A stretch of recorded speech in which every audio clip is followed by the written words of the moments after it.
Welcome, everybody. Welcome to this session on Skills for Innovation, Building the Civil Service Capacity for Transformation. Just to introduce myself, my name is Jyoti Basuta. I work at the Government Digital Service in the UK Government, where I'm a Deputy Director on the GovLit UK programme. My responsibility there is for leading our product strategy teams, our data analytics team, and our programme delivery team as well. And I've previously worked in other programs within GDS on things like data sharing, digital identity, and government components.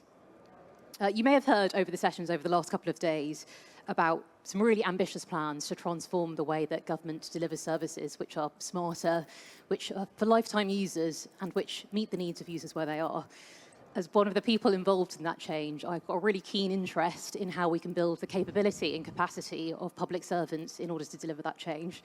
It's never been more important, and it's right at the top of the government's agenda in the UK. So during this session, we're going to be exploring some of these themes, how we can set a vision for the skills of public servants, the sorts of challenges that we face in our different contexts, and what some of the steps we might take could be towards resolving those challenges.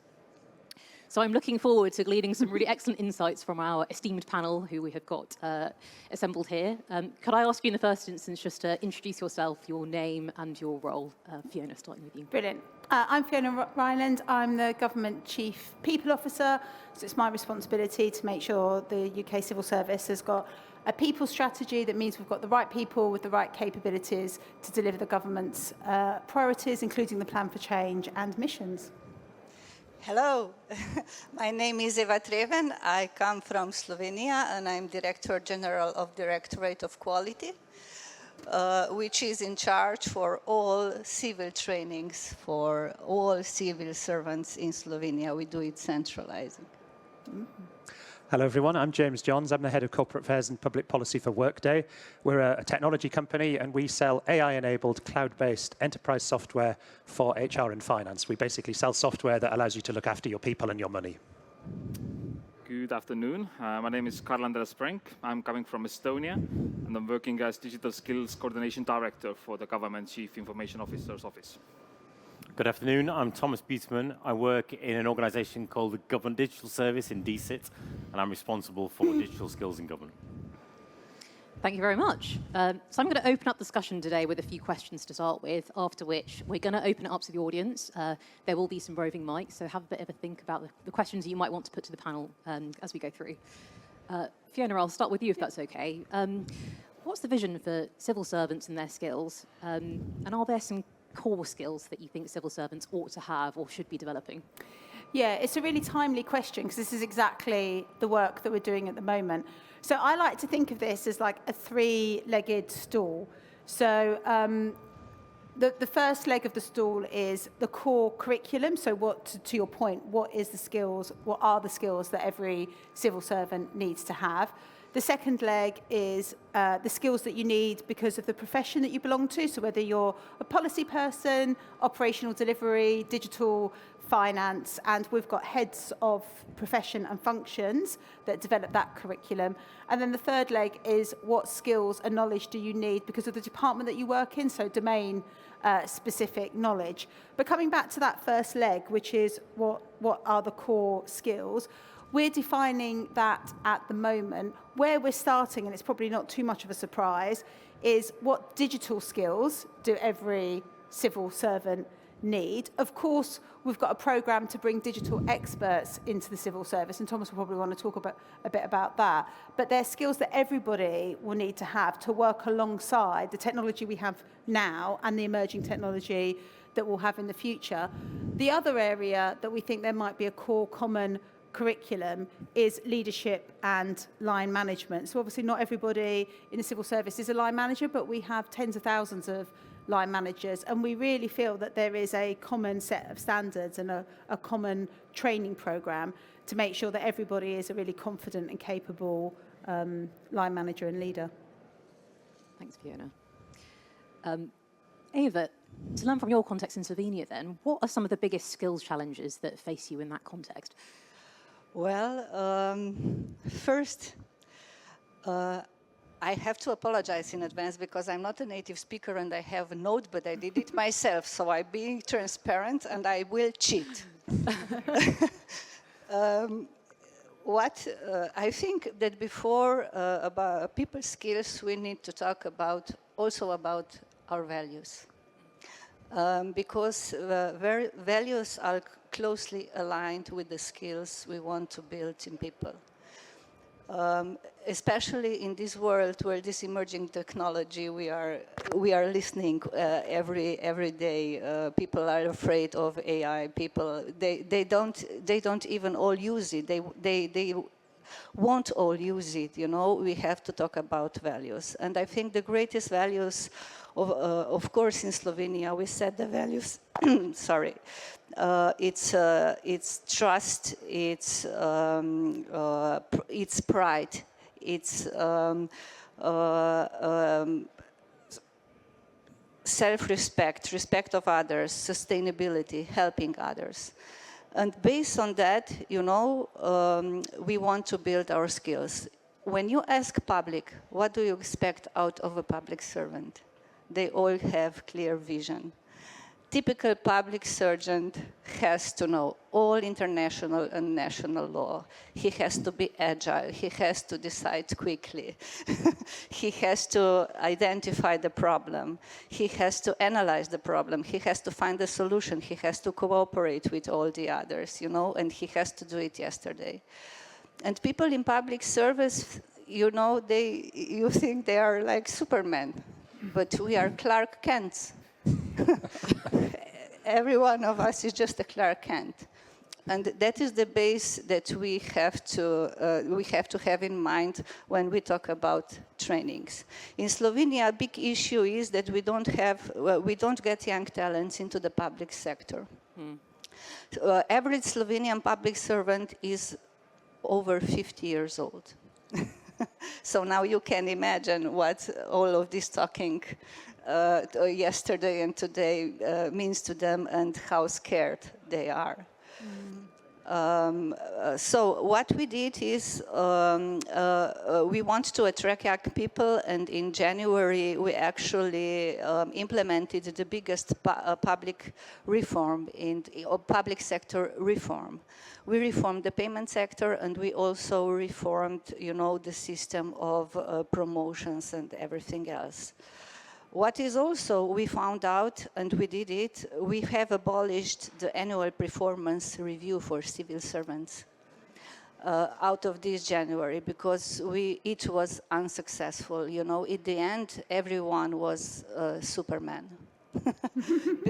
Because why? Because people are not interested to get hired into the public sector. They rather go to the economy.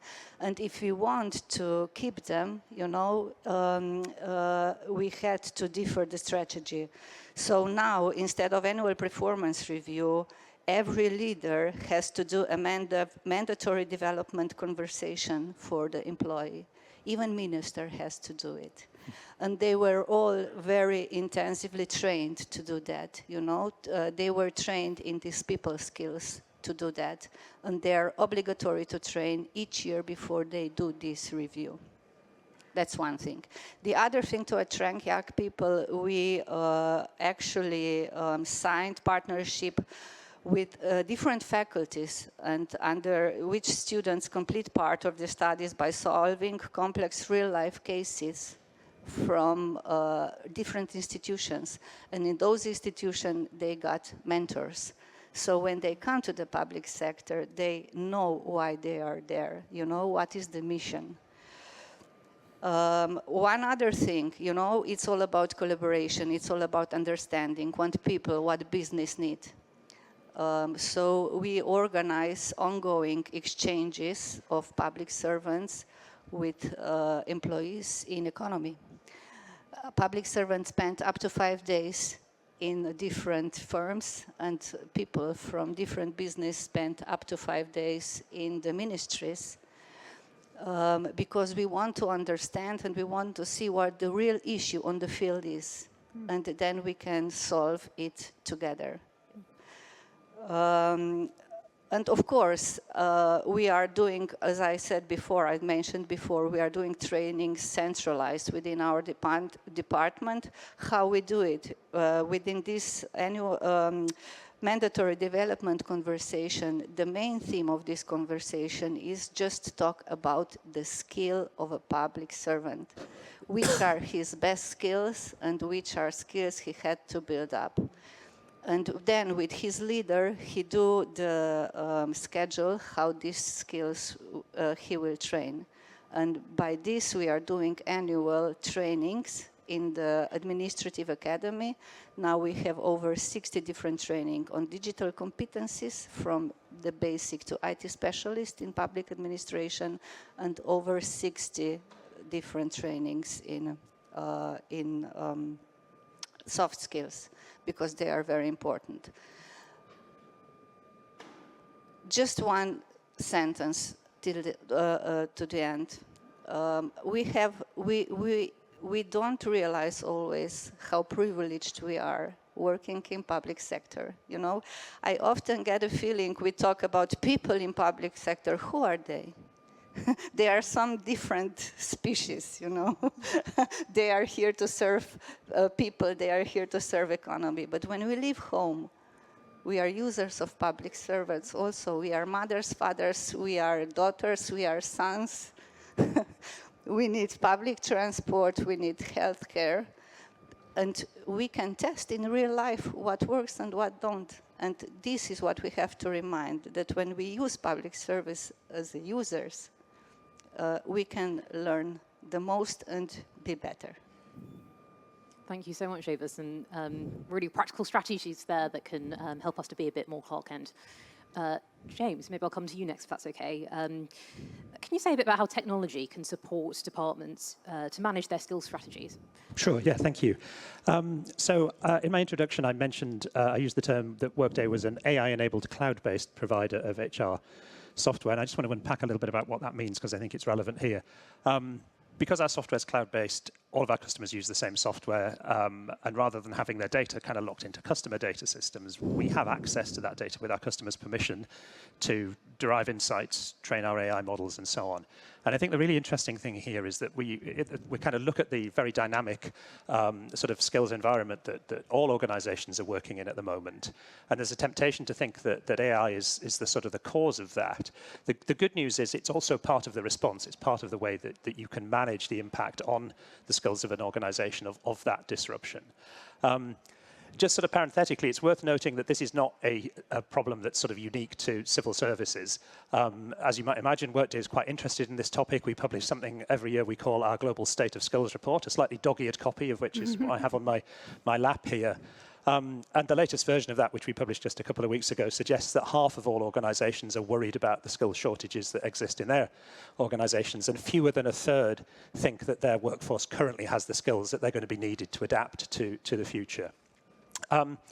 So how can AI help? Well, I think the really interesting thing here is that AI not only enables, but really demands a shift from the way that human capital has traditionally been managed towards something that we call a skills-based workforce. And what we really mean by that is moving away from managing your workforce using fairly blunt job roles and job descriptions towards using competencies and skills to define what you need for a particular function.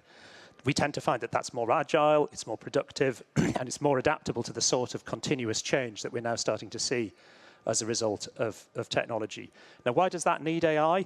Well, skills data is really noisy and really dirty. If you've ever looked at the sort of number of synonyms or kind of equivalent words or descriptions there are for skills and competencies, you'll understand that it's very difficult to kind of get a handle on this sort of stuff. Because we have access to that amazing data set, and we process something like 800 billion transactions a year for our customers across both HR and finance, we can use that to train AI models that speak the language of skills. So we have something called Workday Skills Cloud, which underpins our software, which was trained on more than 200 million bits of skills-related data, job descriptions, CVs, resumes, applications, training profiles, that sort of thing, and has come up with a kind of canonical definition for skills, the relationship between them, how they interact, what one skill kind of might lead to, how you might develop it.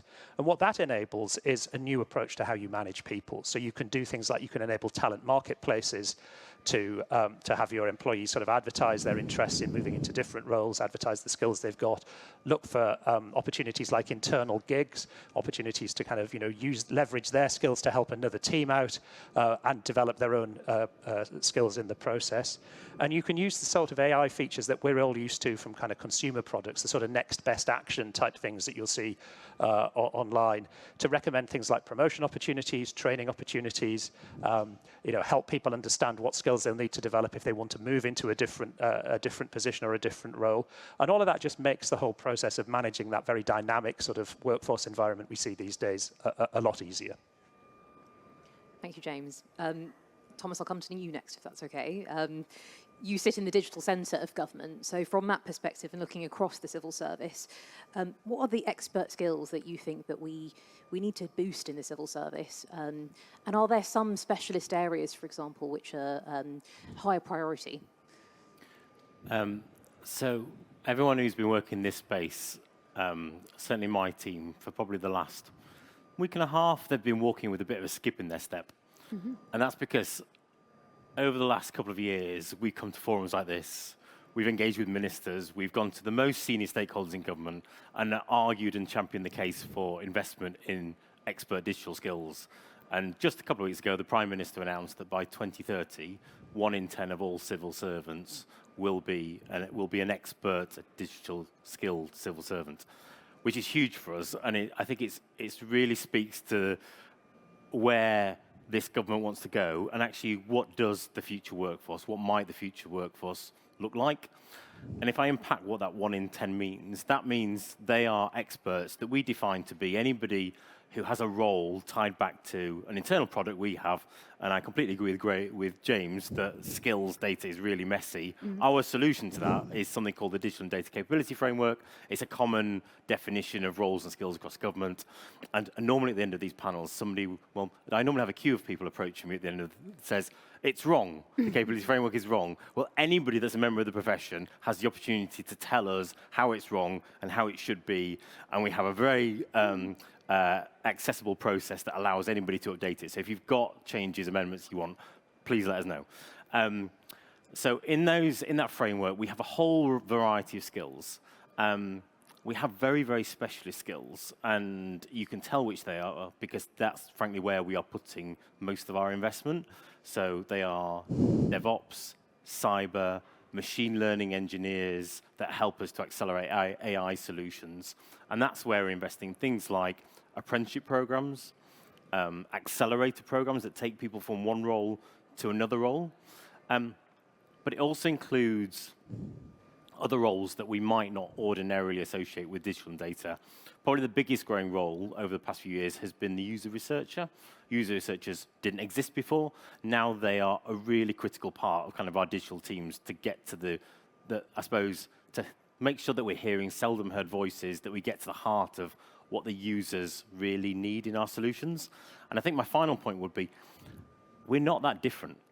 So it used to be the case that I think the digital function was akin to the IT crowd in the corner or in the basement. There were a different breed of people that looked slightly funny, probably smelled slightly funny, and you didn't really want to go anywhere near them. User researchers, business analysts, many digital professions, actually, I'd say 70, 80% of their core skill set is the kind of skills that you would want in many public servant roles. It's being able to think analytically, solve problems, work in a team.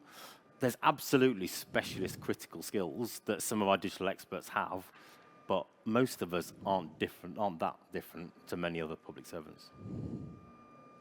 Thanks, Thomas. And Carl, coming to you, keen to learn from the Estonian context. How has the Estonian government approached prioritising skills? Before sharing some concrete examples, I would like to make a distinction between the different layers or different maturity levels of digital skills we are focusing on.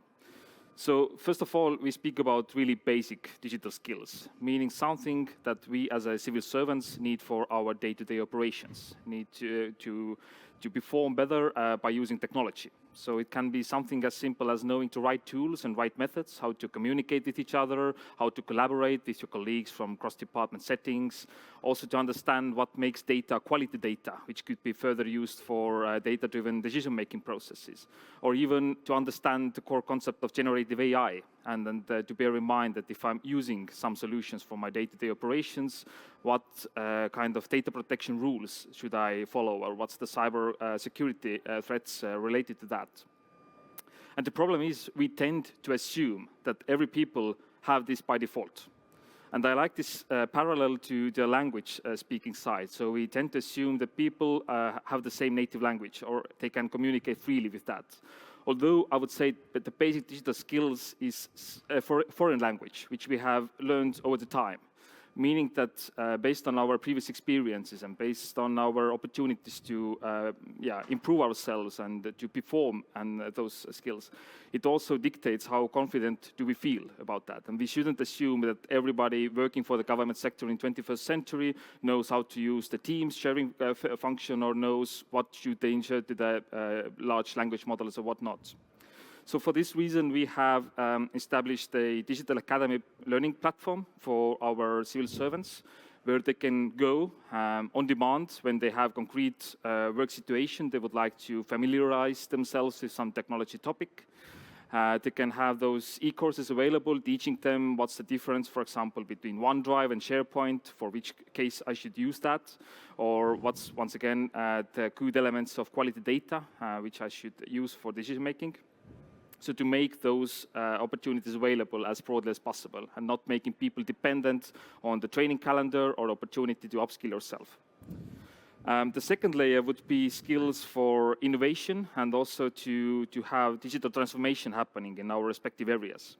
Because you might have heard that in Estonia we have quite decentralized approach. We don't have the single digital entity responsible for the government digital transformation, but rather each department, each ministry is doing it on their own respective area. So it means that we have to somehow ensure that all those solutions happening across the government sector would be compatible to each other as well. And it means we have some standards and some core competencies we would like to see in each department happening. So for this reason, we are prioritizing training of mid-level managers as well as our executives. Just as a numbers, in past few years, I think 80% of our executives working in the government sector have undergone a training program which explains them what a good digital transformation looks like. What's the role of data? What's the role of cybersecurity? And how to also build the systems to be sustainable, both financially but also from the environmental sake.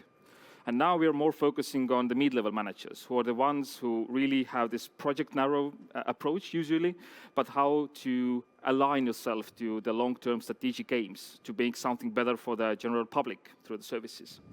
And at the same time, we are also providing training courses not only for individuals, but also the service delivery teams. So they can take the policy problem they're trying to solve, they can enter a long-term training program, and not only to focus on what's the IT solution we're going to develop, but rather to understand who are our users, what kind of needs do they have, and is it the IT the problem we have to focus on, or it's some kind of process issue which we should tackle. And finally, we have the digital talent challenge. To have the right people working not only for the government, but also in our general workforce. Because once again, in Estonia, we're highly depending on our private sector companies, who we are involving through outsourcing or also the procurement procedure. So if they don't have the necessary competences in place, then we also, as a government side, have a problem.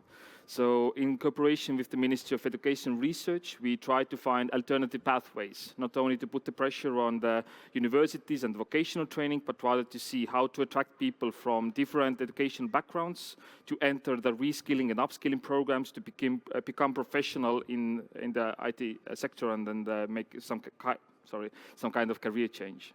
So those are the three focuses we are focusing on in the digital skills mean, and yeah. You talked a bit about leadership there and focus on the executive level. How important is leadership in this skills conversation? And I guess, in your perspective, I'll put this out to the panel, do leaders at all levels really understand the nature of the kind of workforce they're going to need in the future? Shall I Yeah. make us start on that? I mean, leaders are really critical, right? Because it's leaders and line management that recruit people into their teams, that set priorities for the teams, that prioritize the time for training and skills. And I think that the landscape has never been as complex as it is now. So, you know, both in terms of the impact in terms of technology, but also like the changing needs of the workforce, the amount of generations that are in the workforce. Perhaps organisations have more hybrid ways of working. I just think it's really, really complex.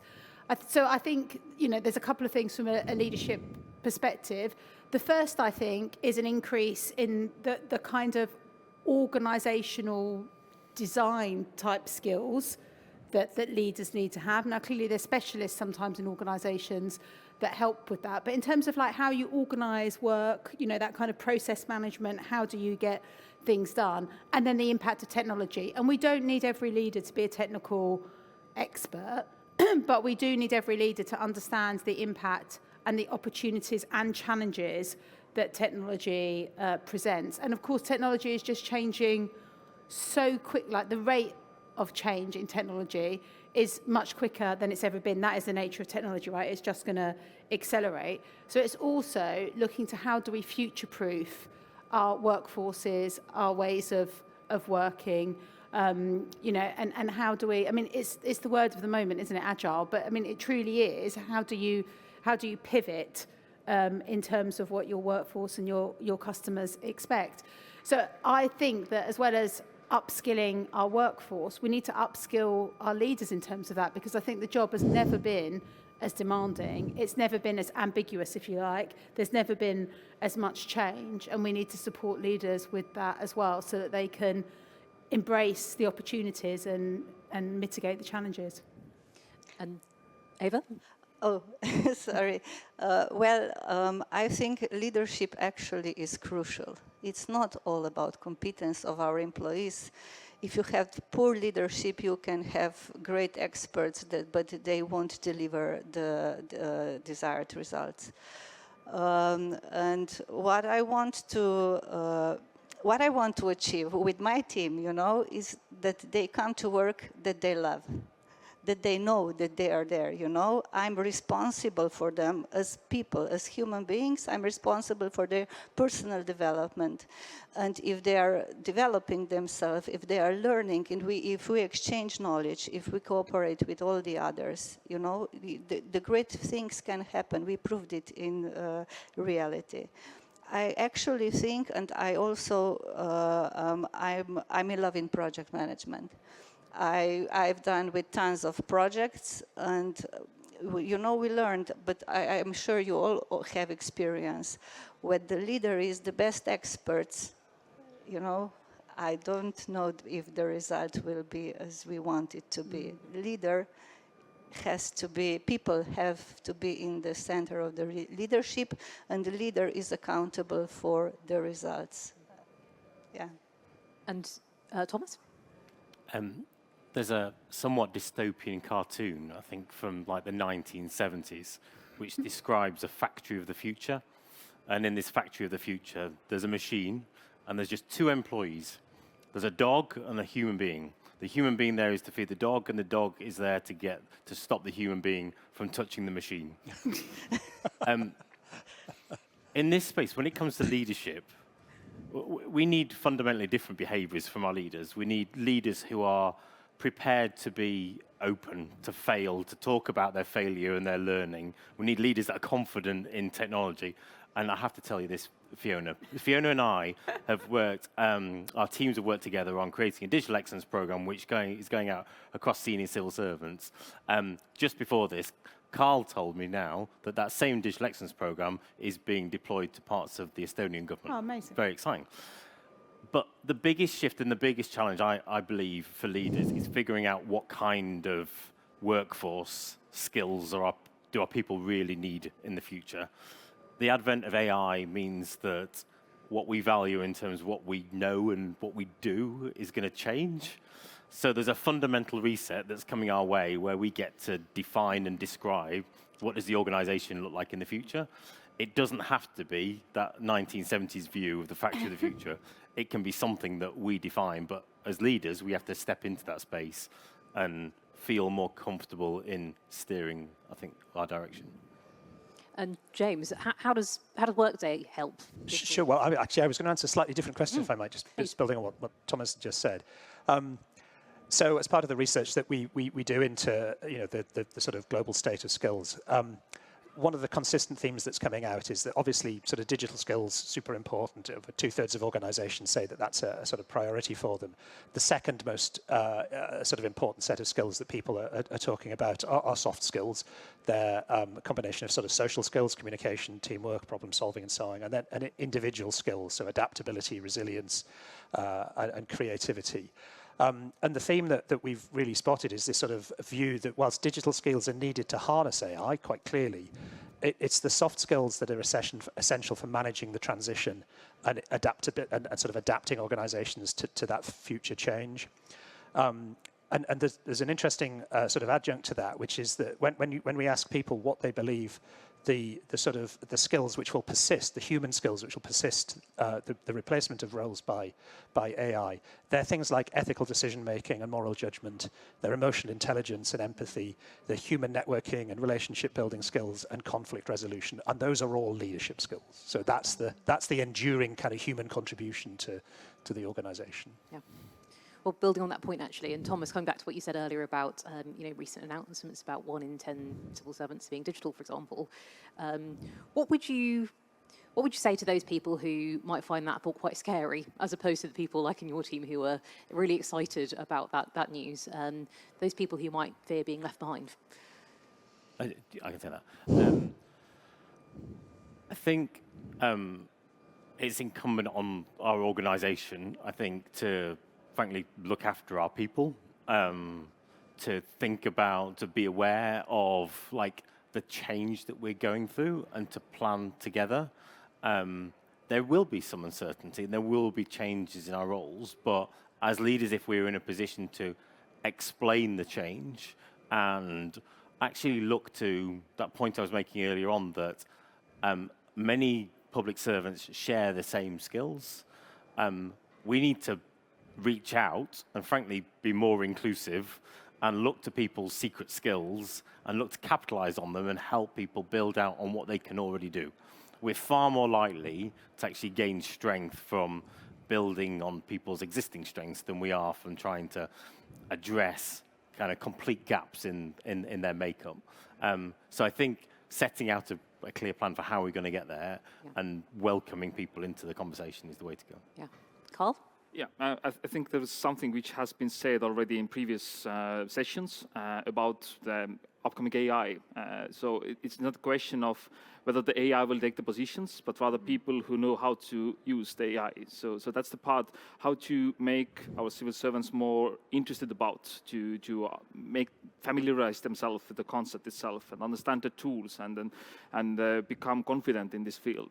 And that's something connecting to the last question, what the management level can do to even encourage people and then to in a way find a way how we could integrate those things into our day-to-day routines, and to also show a good example by using those tools and then sharing this experience. Because what I have also witnessed inside the department level is that those kind of unknown situations are the ones bringing people together. It can be a good way how to encourage also the sharing experiences between colleagues and also the good examples. So that's something which could be addressed, and not to put the pressure on the people to like change themselves, but rather to provide also something they could use for this sake. Yeah, it's come through really clearly from all of your comments, really, the importance of not just building digital capabilities, but these other skills which are really essential for getting the best out of that. Okay, I'm going to stop asking questions at this point and turn to the audience. So we've got some roving mics, I think. Hands up. We've got someone just here in the front. I give it to you. Hi. It's an interesting conversation, but I'm interested, there's been no context around structure. And what I mean by that, it's a specific UK civil service thing, but is it about time to consign the grade structure to the bin? Because it has no purpose in terms of delivering a modern digital workforce? Great question. Should we put the grade structure into the bin, Fiona? I mean, I definitely think we can modernise the way that we speak about roles and the skills that are attached to the roles, and then what remuneration and reward do you attach to the role. So I definitely think there's a different way of looking at it. I think what's interesting is what do other organisations do that are more successful than a grade structure. So it'd be really interesting to understand others' kind of experience in terms of that. But I do think we need to have a rethink about what are our most important skills, how do we describe those skills, how do we reward people and have a reward package that's attractive enough for people to join us and for people to stay. And then also, how do we help people plan their careers, which is probably not around grades anymore. I think you're right in terms of that, but more around what skills do you have now? What skills do we need in the future? And how do we help you bridge that gap? And how do we help everybody kind of future-proof their skills? So I think it's a really interesting question.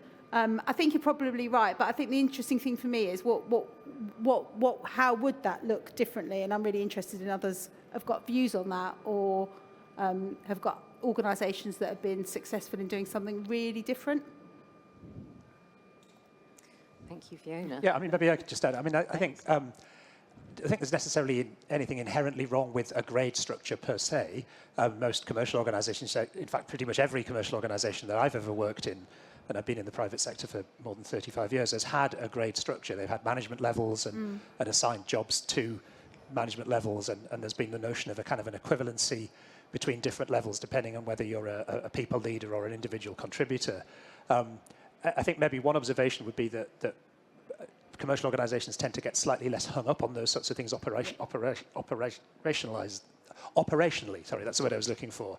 So it's not unusual to have very senior people as individual contributors in commercial organisation, whereas typically to get ahead, you have to become a leader, people leader in kind of government organisations. And I think particularly as we move to a world where civil servants are valued for specialist skills increasingly, that's something that I think will change the way that the civil service looks towards grades and seniority and the sort of associated influence that comes with that.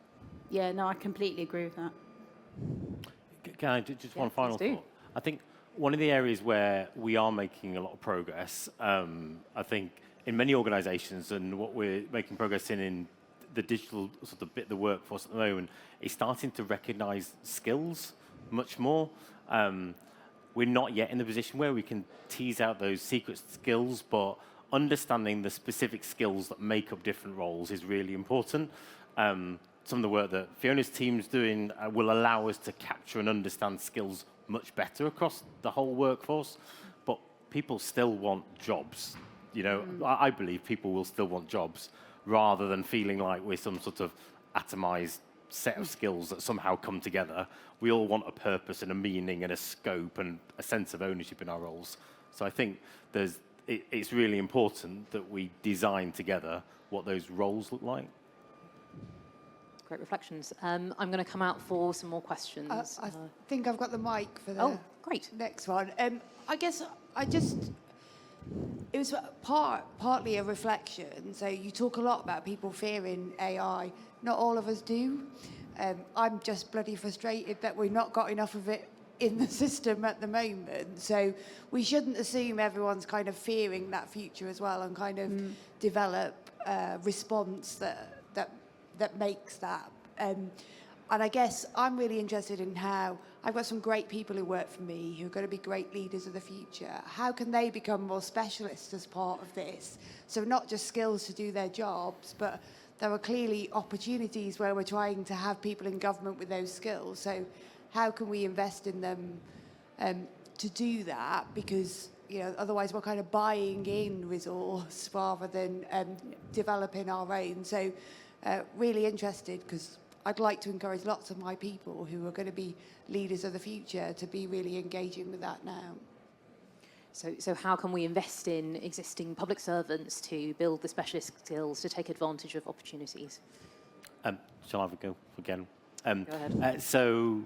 Let me speak to two examples. So in HMRC, there are some really good examples of quite small-scale pilots at the moment, but that we're working with HMRC to figure out how we scale out, that are, if you like, grade-agnostic talent programs, and they look to find people who, for lots of different reasons, might be on frontline services, but actually possess the skills that might give them great potential in quite a different role in digital and data. So our ambition, given that the announcement came out last couple of weeks from the Prime Minister, we have a renewed mandate, we feel, to sort of step into this space and actually put a fire under some of these things. So we want to be able to build out those opportunities. And already there's a whole suite of apprenticeship programs and others that are not only marketing themselves externally, but also to existing civil servants. The real value in an apprenticeship program is you get to learn on the job, develop your skills as you go. And actually, many of our civil servants that already have an understanding of the service or the product already in the domain, being able to overlay that with digital skills makes them hugely valuable when you put them in a squad or a feature team, because they understand the service, they understand the proposition, and they understand, in many cases, the users really well, which gives them a head start once we're able to give them some of those digital skills. Thank you. Carl? Yeah, I can also highlight one pilot program which we are testing at the moment. It's about also giving to the people who are feeling motivated about the topic to deepen their understanding and also to get professional experience by teaching something to others. We are calling it Internal Trainers Network. So we are helping the people to go through some training activities to deepen their understanding, but also to give them some pedagogical ways how to teach it to their colleagues and how to go to another department to provide some really simple trainings for them. So by teaching to others, you are also deepening your understanding on the topic and becoming more professional in that field. So it can be a good start for transitioning from one role to another, to like start step by step, learning the basics and then moving on and figuring out whether it's something you would like to invest as a professional degree program at one point, for example. So it's something, we're seeing also great interest from our civil servants to join in this kind of programs and be kind of the experts in the field and seeing how others are also relating to the topic who's in the network. Nice. Yeah, maybe if I could just very quickly, I think one of the other things that is quite important in the space is again, it's a sort of an application that I think AI enables is doing a better job of listening to your employees.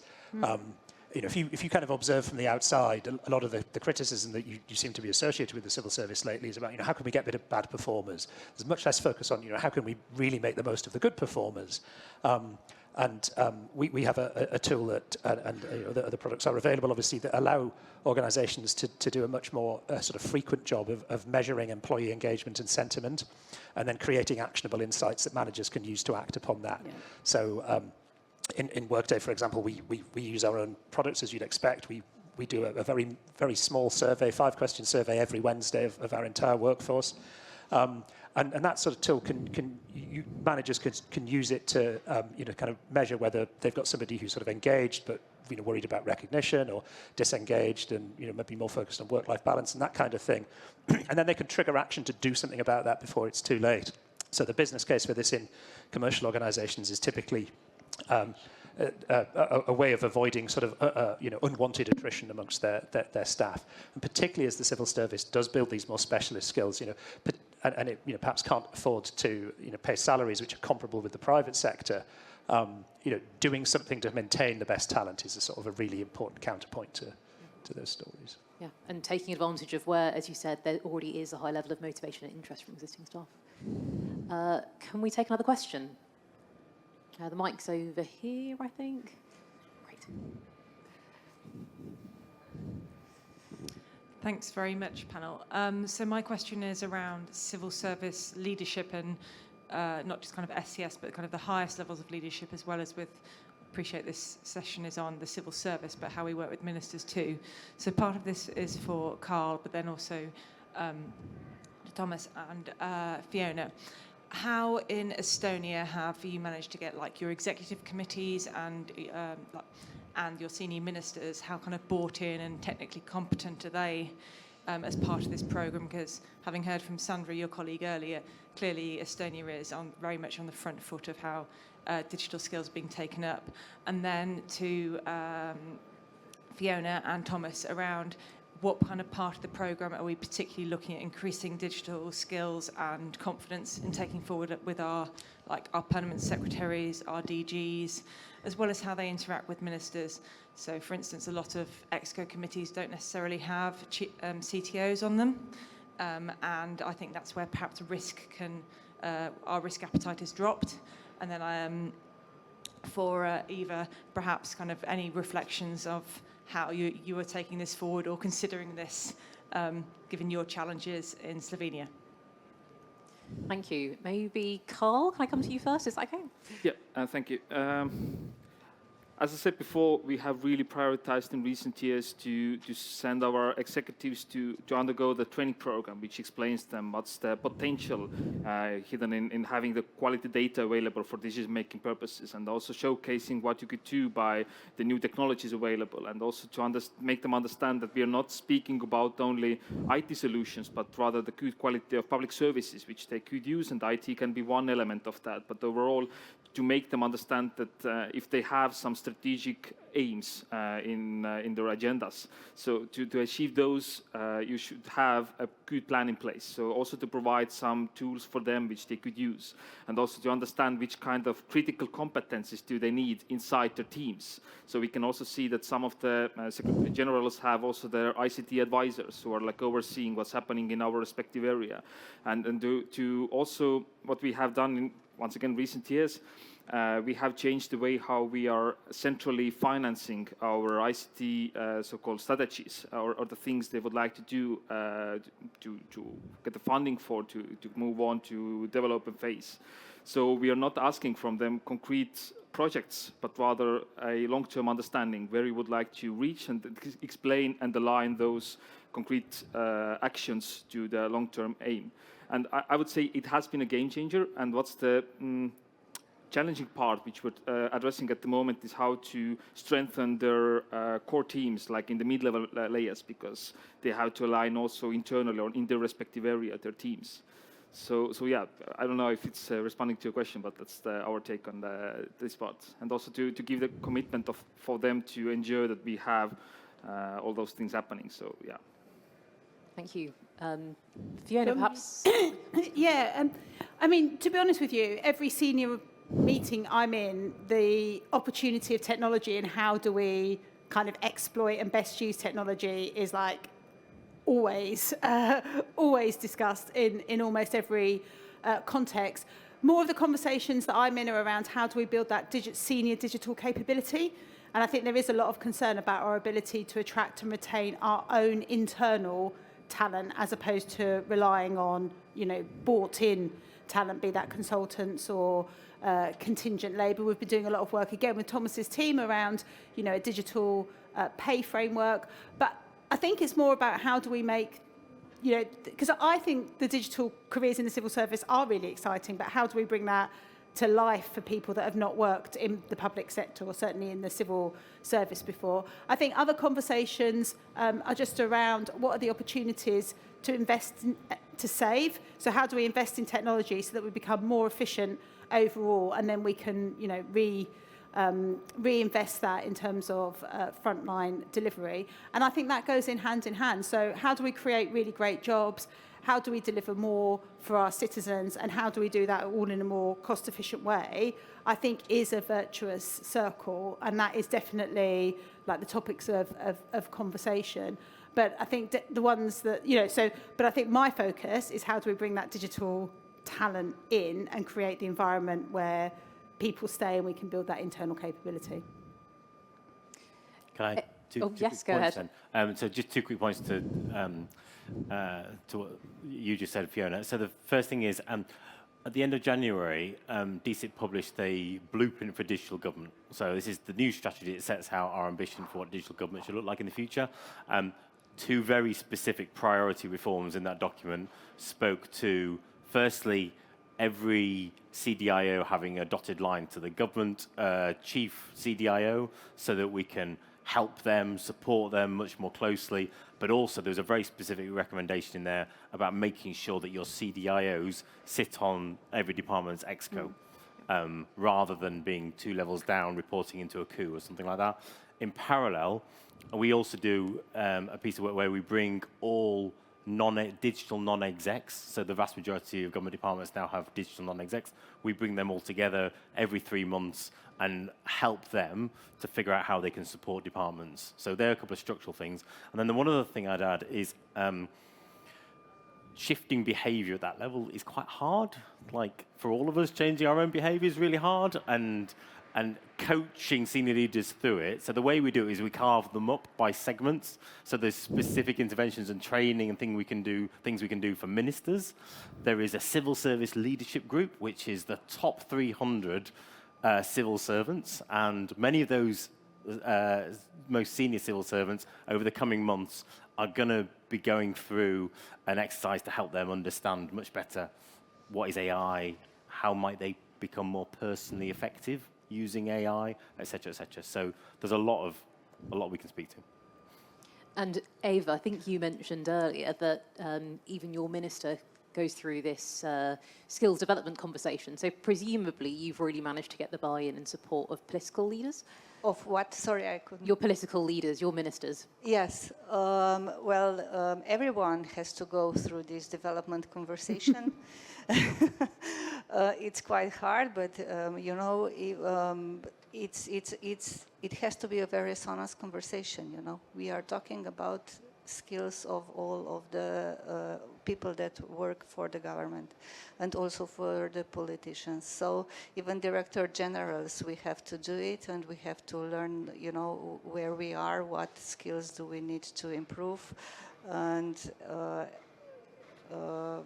then we have to go to the training. But otherwise, leaders in public sector in Slovenia, they have a mandatory school they have to do during the first year after they took the position. After I became Director General, I had to go through the leadership school, and then I also had to have the final presentation. So but this school is all about, it's also about digital skills, it's about modern technology, it's about public finance, it's about leading people, and it's a package all together. And what are the other thing is we also have the program Train the Trainers in different fields. So I think it was mentioned before, the knowledge goes through all the branches and through the whole public sector.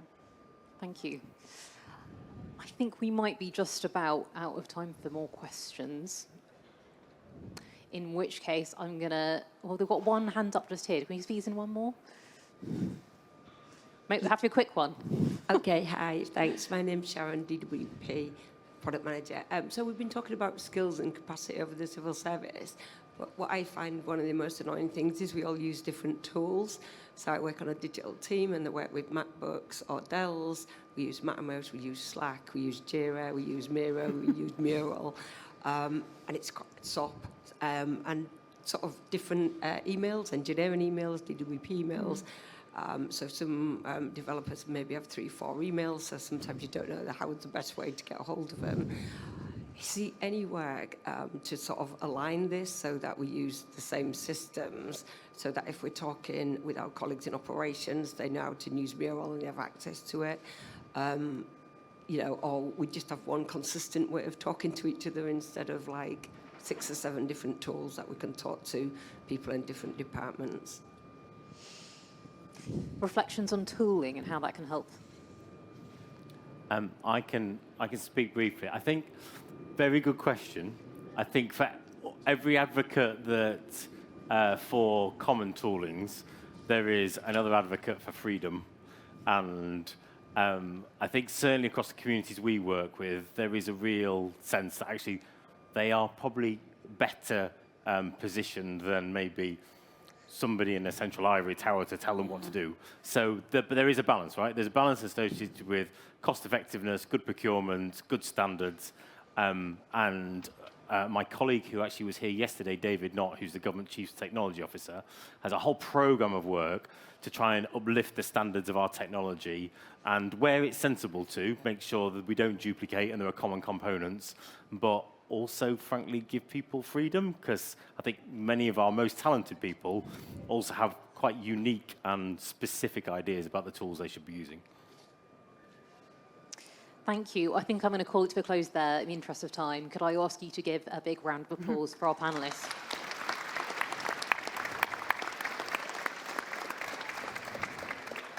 So I think we should have up on the screen imminently the remaining agenda for the day. I think we've got a networking session now, but I hope you've enjoyed the session. Thank you very much for your engaged questions and enjoy the rest of the conference.